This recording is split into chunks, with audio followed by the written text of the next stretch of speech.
우리나라의 진보의 범위가 어디까지이며, 말하자면 누가 진보이고 진보가 추구하는 가치가 무엇이며 가장 대표적인 가치가 무엇이며 그 가치가 지금 우리 국가 사회가 추구해야 되는 가치와 나란히 가고 있는 것인가, 적절한가 하는 데 대해서 많은 논쟁이 있어야 된다고 생각하는데 저는 그런 논쟁이 많지 않다고 생각합니다. 그런데 이제 최근에 진보 진영에서 재계 문제를 제기했는데 그 문제 제기의 전제가, 근거가 된 전제가 사실이든 의견이든 간에 뭔가 우리나라의 보편적인 진보를 대표하는 그런 가치와 논리에 근거하고 있는 것 같지 않아서 조금 유감스럽다고 생각했습니다.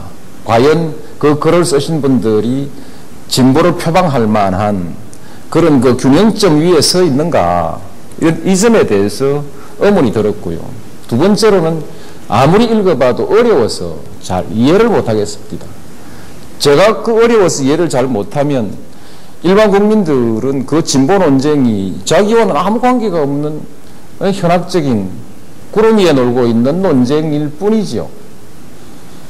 근데 그러나 거기에 대해서 아무도 말하기가 매우 어렵게 돼 있습니다. 그 논쟁의 구조 자체가요. 그리고 당사자인 저는 끼일 자리도 없고, 그래서 이런 식으로 하지 말고 우리 문제를 좀 본질적으로 생각해보자. 누가 진보이며 진보의 대의가 무엇이며 진보의 가치와 논리는, 이 시대의 가치와 논리는 누가 대변하고 있으며 누가 가치와 논리가 무엇이며 누가 대변하고 있는가, 지금 논쟁은 올바르게 가고 있는가, 그런 문제 제기를 한 것입니다. 그러면 많은 사람들이 그것을 계기로 해서 우리나라에 진보가 있다면 진보의 진로에 대해서 좀 깊이 고민하지 않겠습니까? 그 점에 대해서 지적을 한 것입니다. 제가 제기하는 방향으로도 한번 생각해보자, 그런 뜻이었죠. 그래서 뭐 다른 저정치적 저의라든지 뭐 이런 거 하지 말고, 제가 금기가 없기 때문에 대통령이 그런 논쟁에 뛰어든 것이 적절하냐? 그건 적절한 것이죠. 저는 그런 금기를 두지 않기 때문에 논쟁에 뛰어들었던 것이고, 그리고 그렇게 논쟁도 하고 평가도 하고 한번 생각해보자. 정말 단순합니다. 그것이 뭐 대통령 선거에서 유리할지 불리할지를 따질 만큼은 저도 그렇게 이 돌아가는 바람을 정확하게 읽을 만한 능력은 없고요. 그리고 지금 대통령 선거가 모든 가치의 중심에 있는 것이 반드시 옳다고 생각지는 않습니다. 대통령 선거에서 누구에게 유리하고 누구에게 불리하냐가 중요한 것이 아니라 국민에게 이 대통령 선거라는 장이 국민에게 얼마만큼 이익되는 방향으로, 올바른 방향으로 이 장이 움직이는가 말하자면, 대통령 선거에서 논의되는 여러 가지 주제가 국민들과 어떤 이해관계가 있느냐, 얼마만큼 옳고 바르게 논의가 되느냐 하는 것이 가장 중요한 것이죠. 근데 지금 대체로 오늘날 매체를 보고 있으면 그거 다 국민들은 어디로 가버린지 없고, 누구에게 유리하냐 불리하냐 이것만 있어요. 저는 그 점에 대해서 좀 안타깝게 생각하고 있습니다. 그래서 뭐 제 진보 논쟁은 대통령 선거와 관계도 없거니와, 또한 대통령 선거와 결부지어 생각한다 하더라도 누구에게 유리하냐 불리하냐 이것이 문제가 아니라 우리 국민과 내일의 역사에 그것이 어떤 의미가 있는가, 이런 방향으로 생각하는 것이 옳다고 생각합니다.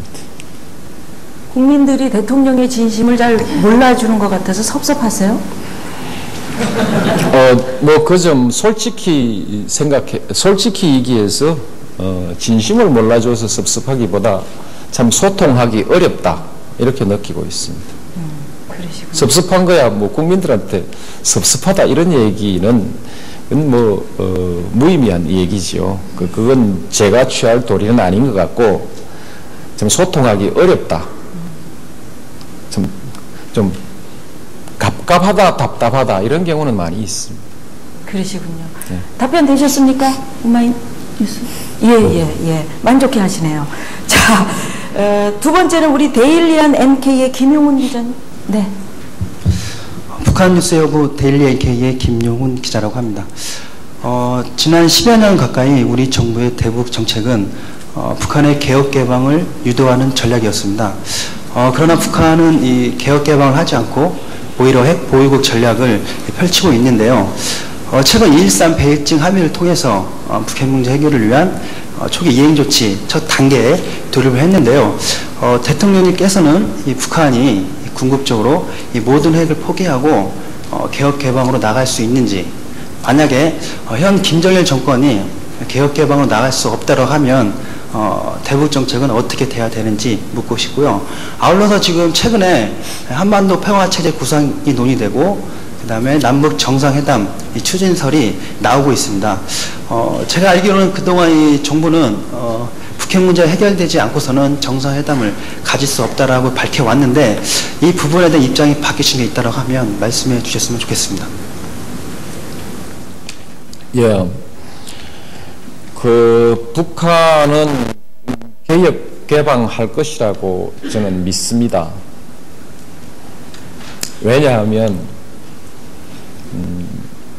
만일에 북한도 제정신을 가지고 국가를 운영하는 사람들이라면 그 이외에 아무런 길이 없기 때문에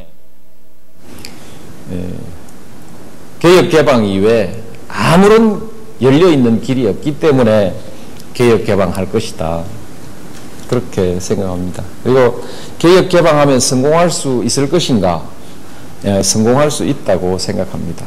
그래서 개혁 개방할 것입니다. 속도의 문제라고 생각하죠. 개혁 개방하겠다는 사람이 왜 핵무기를 만들었느냐?